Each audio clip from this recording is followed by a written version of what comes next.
Gobi manchurian colour, ಕಬಾಬ್ colour ban ಮಾಡಿರುವ ಆಹಾರ ಸುರಕ್ಷತೆ ಇಲಾಖೆ ಬೆಂಗಳೂರಿಗರ ಫೇವರಿಟ್ ಸ್ಟ್ರೀಟ್ ಫುಡ್ ವಿಚಾರದಲ್ಲಿ ಮಗದೊಂದು ಎಚ್ಚರಿಕೆ ಕ್ರಮ ತೆಗೆದುಕೊಂಡಿದೆ. ಅದೇನು ಹೇಳ್ತೀವಿ ನೋಡಿ. ಸ್ಟ್ರೀಟ್ ಫುಡ್ ವ್ಯಾಪಾರಿಗಳಿಗೆ ಖಡಕ್ ರೂಲ್ಸ್. ಆಹಾರ ಸುರಕ್ಷತಾ ಇಲಾಖೆಯಿಂದಲೇ ತರಬೇತಿ. ಏಪ್ರನ್, ಗ್ಲೌಸ್, ಹ್ಯಾಟ್ ಸರ್ಕಾರದಿಂದಲೇ ಉಚಿತ. ಟೇಸ್ಟ್ಗೆ ಟೇಸ್ಟಿಂಗ್ ಪೌಡರ್, ಆಕರ್ಷಕ ಬಣ್ಣಕ್ಕಾಗಿ ಕಲರ್ ಬಳಕೆ, ಹಾನಿಕಾರಕ ಕೆಮಿಕಲ್ ಬಳಕೆ ಮಾಡುತ್ತಿದ್ದ ಸ್ಟ್ರೀಟ್ ಫುಡ್ಗಳಿಗೆ ಆಹಾರ ಸುರಕ್ಷತಾ ಇಲಾಖೆ ಇದೆಲ್ಲವನ್ನು ಬ್ಯಾನ್ ಮಾಡಿ ಆಪರೇಷನ್ ಮಾಡಿತ್ತು. ಈಗ ಖುದ್ದು FSSAI ಹಾಗೂ ಆಹಾರ ಸುರಕ್ಷತಾ ಇಲಾಖೆಯಿಂದಲೇ ಬೀದಿ ಬದಿ ಹೋಟೆಲ್ ಇಟ್ಟುಕೊಂಡಿರುವವರಿಗೆ ಟ್ರೈನಿಂಗ್ ಕ್ಯಾಂಪ್ ಶುರು ಮಾಡಿದೆ. ಜೊತೆಗೆ ಒಂದಿಷ್ಟು ಮಾರ್ಗಸೂಚಿಯನ್ನು ನೀಡಿದೆ. ಸ್ಟ್ರೀಟ್ ಫುಡ್ ಮಾಲೀಕರಿಗೆ ನಯಾ ರೂಲ್ಸ್. ಏಪ್ರನ್, ಗ್ಲೌಸ್, ಹ್ಯಾಟ್ ಧರಿಸುವುದು ಕಡ್ಡಾಯ. ಆಹಾರವನ್ನು ಶುಚಿಯಾಗಿ ತಯಾರಿಸಬೇಕು. ಕರಿದ ಎಣ್ಣೆ ನಿಗದಿತ ದಿನದೊಳಗೆ ಬದಲಿಸಬೇಕು. ಶುದ್ಧವಾಗಿರುವ ನೀರನ್ನು ಬಳಸಬೇಕು.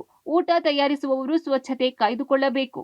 ಯಾವ ರೀತಿ ಆಹಾರವನ್ನು ಮಾಡಬೇಕು, ಕೆಮಿಕಲನ್ನು ಬಳಸಬಾರ್ದು, ಪ್ಲಾಸ್ಟಿಕ್ಕನ್ನು ಬಳಸಬಾರ್ದು, ಗ್ರಾಹಕರಿಗೆ ಬಿಸಿ ನೀರಲ್ಲಿರ್ತಕ್ಕಂಥ ಪದಾರ್ಥವನ್ನು ಕೊಡಬೇಕು ಮತ್ತು ಅಲ್ಲಿ ಸ್ವಚ್ಛತಾಗಿ ಇಟ್ಕೋಬೇಕು. ವ್ಯಾಪಾರ ಮಾಡೋದಲ್ಲಿ ಸ್ವಚ್ಛತಾಗಿ ಇಟ್ಕೋಬೇಕು ಮತ್ತು ಫುಡ್ ಆ್ಯಕ್ಟ್ ಕೆಳಗಡೆ ಇವರಿಗೆ ಸಂಪೂರ್ಣವಾಗಿ ಇನ್ಸೂರೆನ್ಸು ಮತ್ತು FS ಸರ್ಟಿಫಿಕೇಟ್ ಕಡ್ಡಾಯವಾಗಿರಬೇಕು.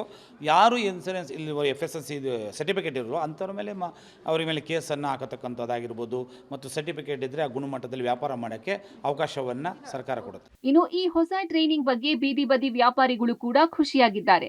ಜೊತೆಗೆ ಈ ಟ್ರೈನಿಂಗ್ ನಲ್ಲಿ ಭಾಗವಹಿಸಿದವರಿಗೆ FSSAIನಿಂದ ಸರ್ಟಿಫಿಕೇಟ್ ಕೂಡ ನೀಡಲಾಗುತ್ತಿದೆ. ಏಪ್ರನ್ನು, ಗ್ಲೌಸು ಪ್ರತಿಯೊಂದನ್ನು ಹಾಕಬೇಕು, ರೂಲ್ಸ್ ಆಗಿರೋದು.